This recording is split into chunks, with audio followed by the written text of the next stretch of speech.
Assalamualaikum warahmatullahi wabarakatuh. Alhamdulillahirabbil alamin wassalatu wassalamu ala asyrafil anbiya wal mursalin sayyidina Muhammad wa ala alihi wa ashabihi ajma'in. Subhanaka la ilma lana illa ma 'allamtana innaka antal alimul hakim. Ila hadratin nabiyil mustafa Muhammadin sallallahu alaihi wasallam wa ala alihi wa azwajihi wa dzurriyyatihi. Sya'ul lillahi lahumul Fatihah.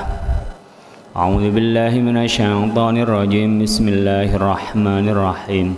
Alhamdulillahi rabbil alamin arrahmanir rahim maliki yaumiddin. Iyyaka na'budu wa iyyaka nasta'in ihdinas siratal mustaqim. Siratal ladzina an'amta 'alaihim ghairil maghdubi 'alaihim waladdallin. Amin.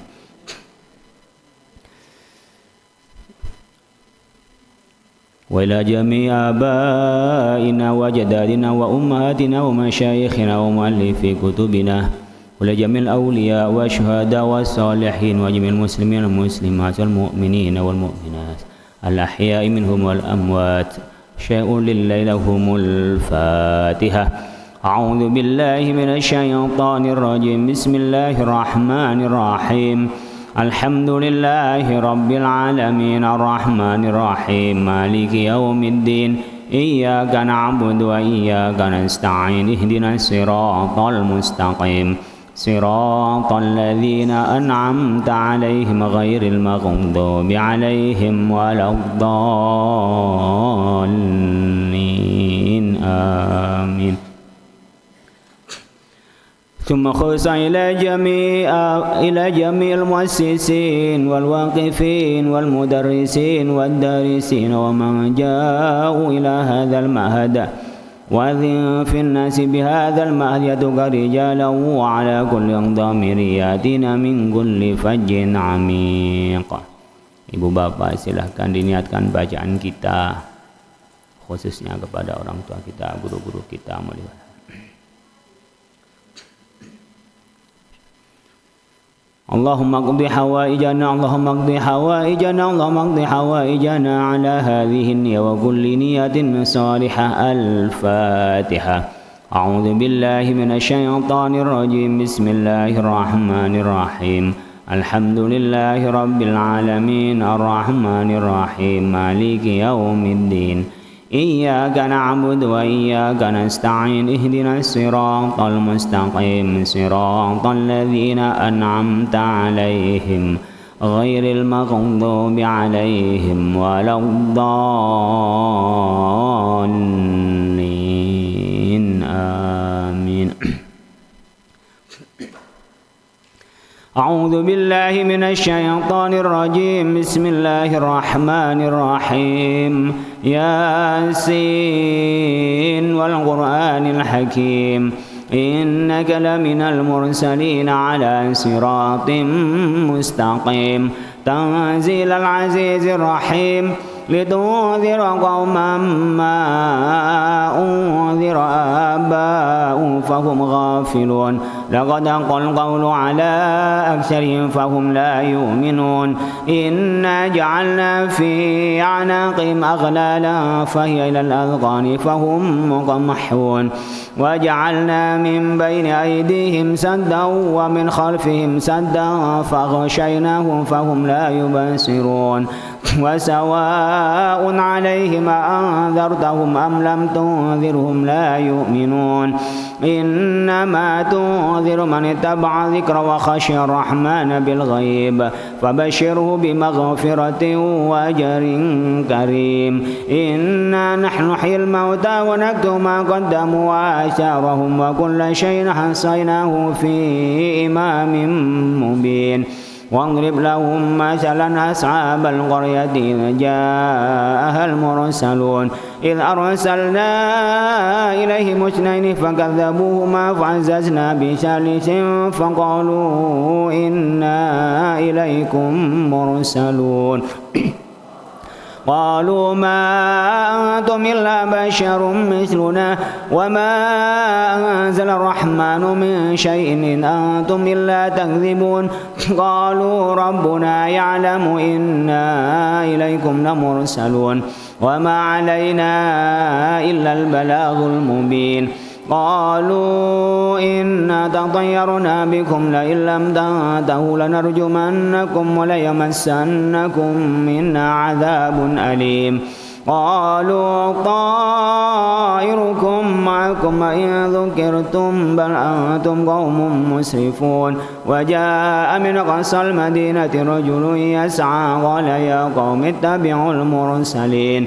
اتبعوا من لا يسألكم أجرا وهم مهتدون وما لي لا أعبد الذي فطرني وإليه ترجعون أأتخذ من دونه آلهة إن يردني الرحمن بضر لا تغن عني شفاعتهم شيئا ولا ينقذون إني إذا لفي ضلال مبين إني آمنت بربكم فاسمعون قيل ادخل الجنة قال يا ليت قومي يعلمون بما غفر لي ربي وجعلني من المكرمين وما أنزلنا على قومه من بعده من جند من السماء وما كنا منزلين إن كانت إلا صيحة واحدة فإذا هم خامدون يا حسرة على العباد ما يأتيهم من رسول إلا كانوا به يستهزئون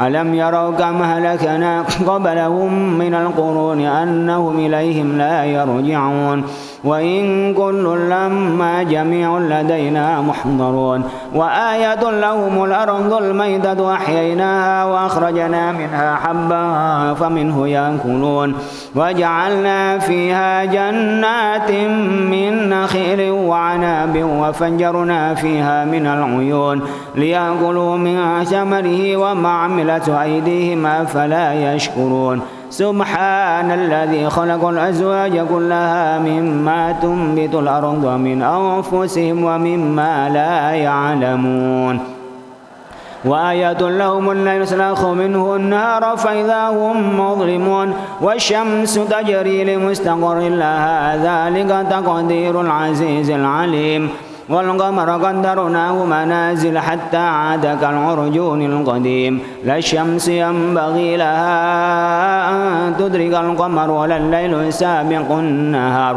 وكل في فلك يسبحون وآية لهم أنا حملنا ذرية في الفلك المشحون وخلقنا لهم من مثله ما يركبون وإن نشأ نغرقهم فلا صريخ لهم ولا هم ينقذون إلا رحمة منا ومتاعا إلى حين وإذا قيل لهم اتقوا ما بين أيديكم وما خلفكم لعلكم ترحمون وما تأتيهم من آية من آيات ربهم إلا كانوا عنها معرضين وإذا قيل لهم أنفقوا مما رزقكم الله قال الذين كفروا للذين آمنوا أنطعم لو يشاء الله أطعمه إن أنتم إلا في ضلال مبين ويقولون متى هذا الوعد إن كنتم صادقين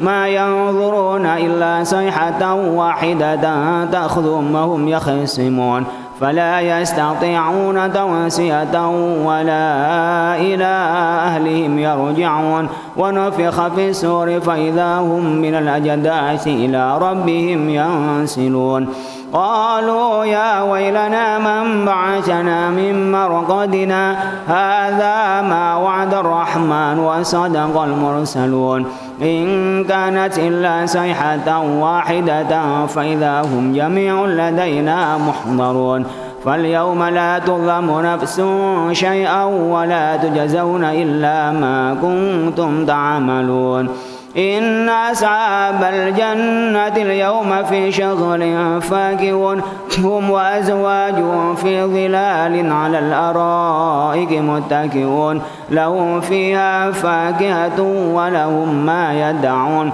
سلام قولا من رب رحيم وامتازوا اليوم أيها المجرمون ألم أعهد إليكم يا بني آدم ألا تعبدوا الشيطان إنه لكم عدو مبين وأن اعبدوني هذا صراط مستقيم ولقد أضل منكم جبلا كثيرا أفلم تكونوا تعقلون هذه جهنم التي كنتم توعدون اصلوها اليوم بما كنتم تكفرون اليوم نختم على أفواههم وتكلمنا أيديهم وتشهد أرجلهم بما كانوا يكسبون ولو نشاء لطمسنا على أعينهم فاستبقوا الصراط فأنى يبصرون ولو نشاء لمسخناهم على مكانتهم فما استطاعوا مضيا ولا يرجعون ومن نعمره ننكسه في الخلق أفلا يعقلون وما علمناه الشعر وما ينبغي له إن هو إلا ذكر وقرآن مبين لينذر من كان حيا ويحق القول على الكافرين أولم يروا أنا خلقنا لهم مما عملت أيدينا أنعاما فهم لها مالكون وذللناها لهم فمنها ركوبهم ومنها يأكلون ولهم فيها منافع ومشارب فلا يشكرون واتخذوا من دون الله آلهة لعلهم ينصرون لا يستطيعون نصرهم وهم لهم جند محضرون فلا يحزنك قولهم إنا نعلم ما يسرون وما يعلنون أولم يرى الإنسان أن خلقناه من نطفة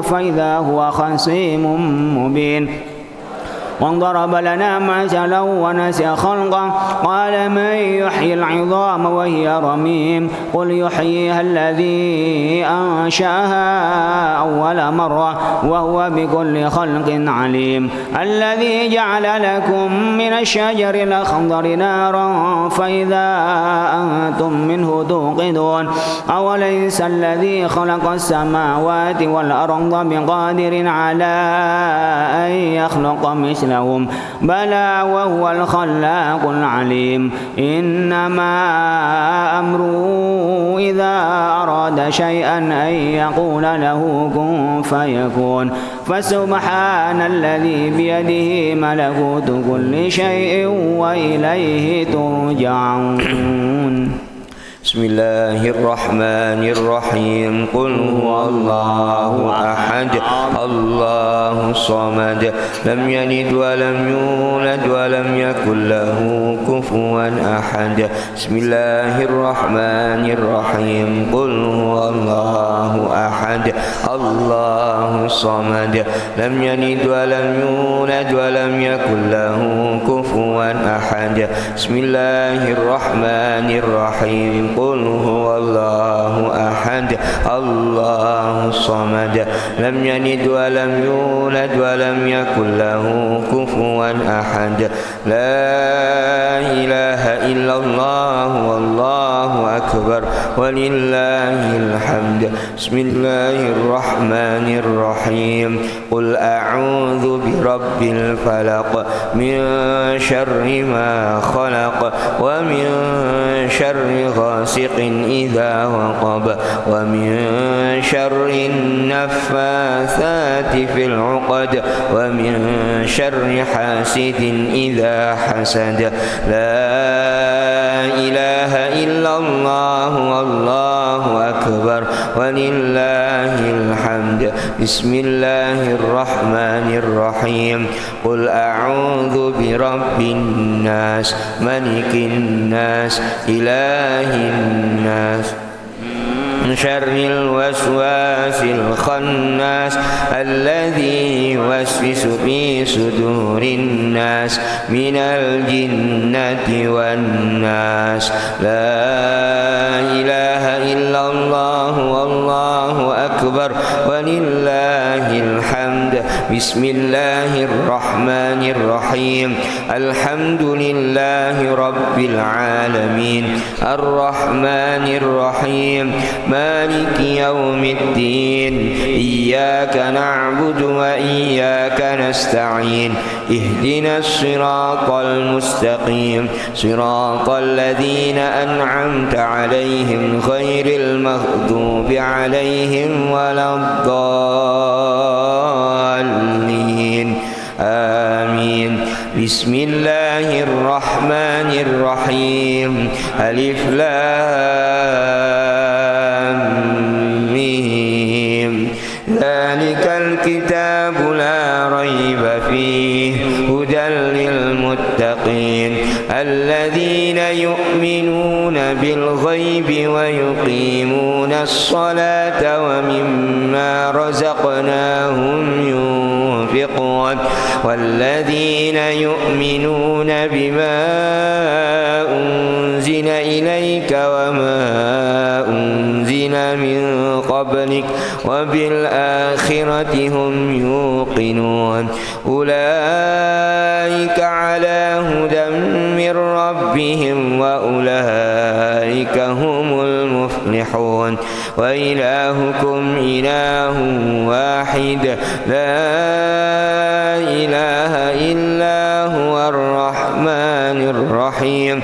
الله لا إله إلا هو الحي القيوم لا تأخذه سنة ولا نوم له ما في السماوات وما في الأرض. من ذا الذي يشفع عنده إلا بإذنه يعلم ما بين أيديهم وما خلفهم ولا يحيطون بشيء من علمه إلا بما شاء. وسع كرسيه السماوات والأرض ولا يؤوده حفظهما وهو العلي العظيم. لله ما في السماوات وما في الأرض وإن تبدوا ما في أنفسكم أو تخفوه يحاسبكم به الله فيغفر لمن يشاء ويعذب من يشاء والله على كل شيء قدير. آمن الرسول بما أنزل إليه من ربه والمؤمنون كل آمن بالله وملائكته وكتبه ورسله لا نفرق بين أحد من رسله وقالوا سمعنا وأطعنا غفرانك ربنا وإليك المصير. لا يكلف الله نفسا إلا وسعها لها ما كسبت وعليها ما اكتسبت. ربنا لا تؤاخذنا إن نسينا أو أخطأنا ربنا ولا تحمل علينا إصرا كما حملته على الذين من قبلنا ربنا ولا تحملنا ما لا طاقة لنا به واعف عنا واغفر لنا وارحمنا واعف عنا واغفر لنا وارحمنا واعف عنا واغفر لنا وارحمنا واعف عنا واغفر لنا وارحمنا واعف عنا واغفر لنا وارحمنا أنت مولانا فانصرنا على القوم الكافرين.